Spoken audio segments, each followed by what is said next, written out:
Sir जैसे हम भगवानों के स्वरूप को देखते हैं तो सभी भगवान के साथ कोई ना कोई उनका वाहन जो है वो किसी जानवर के रूप में, जैसे कि माता पार्वती की अगर बात करें तो उनके पास शेर है, और भगवान शिव की बात करें तो उनके पास नंदी बैल हैं। तो ऐसी भगवान जो गणेश है उनके पास चूहा है।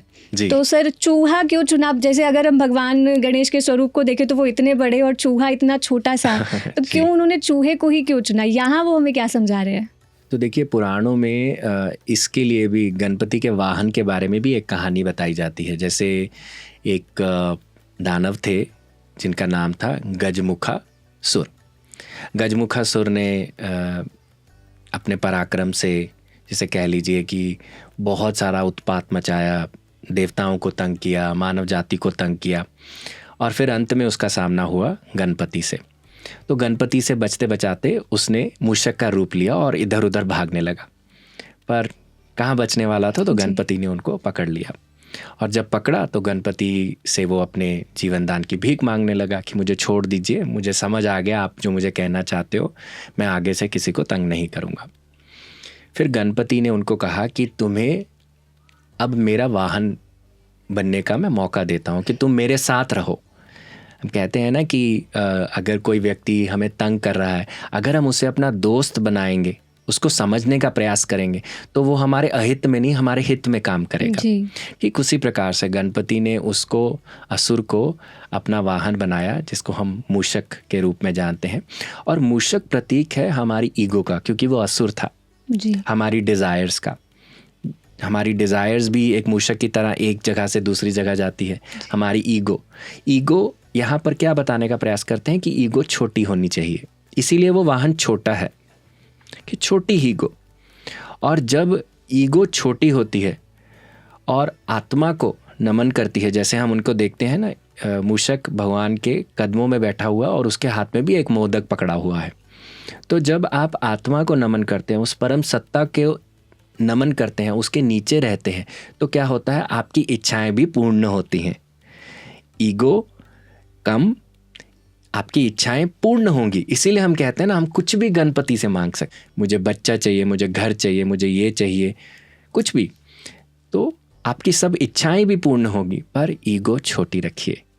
इसी से ही हम गणपति के मूषक वाहन को हम जान सकते हैं। जी सर, भगवान गणेश की हम लोक कथाओं की बात कर रहे हैं, आपने इतनी सारी स्टोरीज बताई हैं, तो ऐसे ही उनकी, जैसे हम भगवान गणेश को देखें तो नटखट भी थे वो। तो एक कथा ये भी आती है कि भगवान गणेश ने चंद्रमा को भी श्राप दिया। तो सर वो स्टोरी भी जानना चाहूँगी, क्या कथा है वो, और वहाँ से क्या मैसेज देना चाहते थे वो हमें? तो देखिए, एक बार की बात है जब गणपति आखेट के लिए निकले हुए थे और मूषक की सवारी कर रहे थे। बड़ी तेज़ मूषक चल रहा था और गणपति उसके ऊपर बैठे हुए थे। तो एक इतने बड़ी देह का कोई प्राणी एक छोटे से मूषक के ऊपर बैठा देखकर चंद्रमा को हंसी आ गई। और जब हंसी आई तो भगवान गणपति ने उसके अंदर भांपा कि इसके अंदर अपनी ब्यूटी को लेके एक प्राउड है, इसके अंदर अहंकार है। तो इसी अहंकार को उन्होंने कम करने के लिए उसको कहा कि तुम उतार और चढ़ाव के पक्ष को पकड़ोगे, मतलब कि तुम बढ़ोगे भी और फिर कम भी होगे।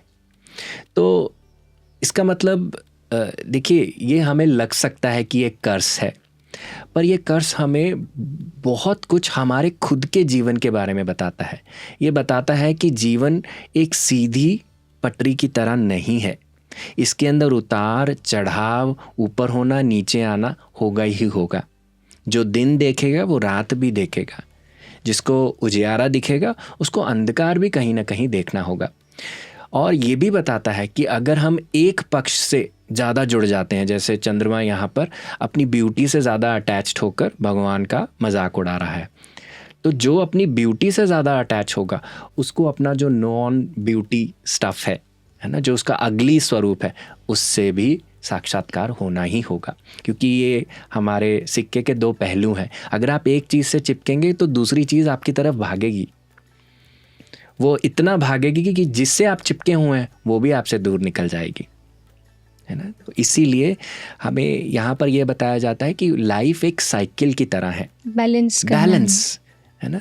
हम गणपति का सृजन भी बैलेंस को बताता है। हम देखते हैं कि उनको माता ने जब बनाया तो अपने शरीर की जो चंदन और मैल का जो लेप था उससे बनाया और फिर उसके अंदर जान फूकी।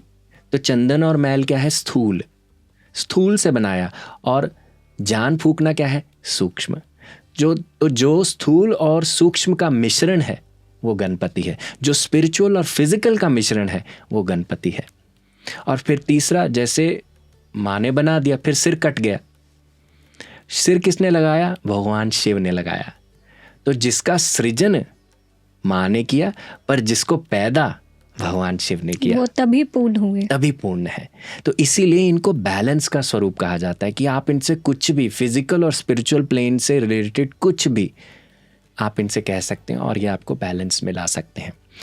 पर मैं ये भी कहूँगा कि हमें अपनी आध्यात्मिक जर्नी में आगे जाते हुए ज़्यादा मांगने पर ध्यान नहीं लगाना चाहिए कि मुझे ये दे दीजिए, मुझे वो दे दीजिए, क्योंकि हम भी पूर्ण तत्व से बने हैं, है ना। अगर हम मांगने पर ज़्यादा ध्यान लगाएंगे तो जो हमारे लिए वास्तव में रखा हुआ है ना, वो हमसे दूर चला जाएगा। तो इसीलिए अगर आप प्रे करना चाहते हैं तो प्रे में अपने लिए बुद्धि मांगिए, समझ मांगिए, क्योंकि इसी के देवता हैं गणपति। ज्ञान मांगिए, है ना।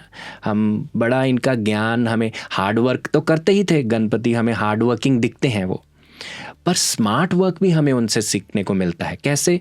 आपने वो कहानी सुनी होगी कार्तिकेय और भगवान गणपति की, जब माता के और शिव भगवान के इर्द गिर्द चक्कर लगाते हैं।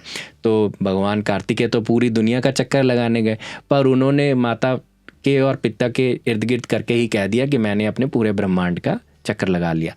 स्मार्ट वर्क, बुद्धि का प्रतीक। तो ये अगर हमें बुद्धिवर्धन करना है तो यही मांगना चाहिए कि मैं अपने जीवन में अपनी बुद्धि से, अपनी सूझबूझ से अपनी सही गलत का निर्णय करना सीखूं और उसी को लेकर अपने जीवन का निर्वाह करूं। जी, परिक्रमा करके उन्होंने एक मैसेज और दिया कि जो शिव और शक्ति हैं उन्हीं को पूरा ब्रह्मांड उन्होंने बताया कि यही, इसी से ही प्रकृति जो है वो बनी है। यही ऊर्जाओं से हमारी पूरी सृष्टि का पूरा जो खेल रचा गया है ये इसी का ही है।